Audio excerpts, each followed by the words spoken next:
સાક્ષી અરે બોલો પપ્પા આ ગયો તમે હા સાક્ષી બેટા આવી ગયો આરતી રાધે રાધે સાક્ષી પપ્પા આજે તો દાદી બહુ વીતું તું પણ સાક્ષી મેં ફોન કર્યો કે દવાખાને પહોંચી ગયો શું થયું તું અરે પપ્પા તમે પણ કેમ ફોન ના ઉઠાયો પણ સાક્ષી ચાલુ બાઈક હતું બેટા અને પપ્પા હે ડીપી ગતી જીતી અરે ડીપી ની ગોળી હતી પણ તને કહ્યું ને કાયમી દાદી ડીપી ની ગોળી આપવાની ડીપી ની ગોળી હતી હું કઈ દાદી ડીપી ની ગોળી નહીં કે ચાલશે એમ કીધું પછી વીતા ને અરે પપ્પા હા ના મેં ખીચડી બનાવી દીધી અને આરતી વીતરતી નતા તે હા ને મેં દૂધ ગરમ કરીને આરતી પીરાયું અને આરતી નરાઈન વાસણ ઘસી ગાલ્યો આરતી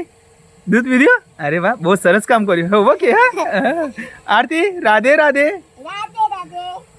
અને સાક્ષી અને તે ચિંતા નહીં કરવાની મેં ફોન કર્યો તાર મમ્મી કે આરામ થઈ ગયું હા અને હિના કિસ્મત દેખાતો નહીં બે જોડે ગયો ના એ ઘાસ વાળવા ગયા છે બે જણા કિસ્મતે અરે પપ્પા રિક્ષા વાળા ફોન કર્યો તો લે ગરમી કેવી પડે છે પપ્પા રિક્ષા વાળા ફોન કર્યો જલ્દી આવ્યો પછી લઈ ગયા એમ બાપુજી ને મમ્મી એમ ગયો તમારો કશો વાંધો નહીં ચિંતા નહીં કે આરામ થઈ ગયું હો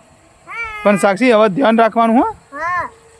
અને દાદી જોડે દીકરીની ગોળી નથી એવું પણ તારે ધ્યાન રાખવાનું ડીપી ઘટી છે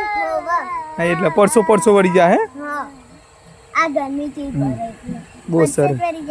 પપ્પા મેં ખીચડી બનાવી ખીચડી બનાવી દીધી હે બહુ સરસ કામ કર્યું હારું ચિંતા ના કરશો હો હારું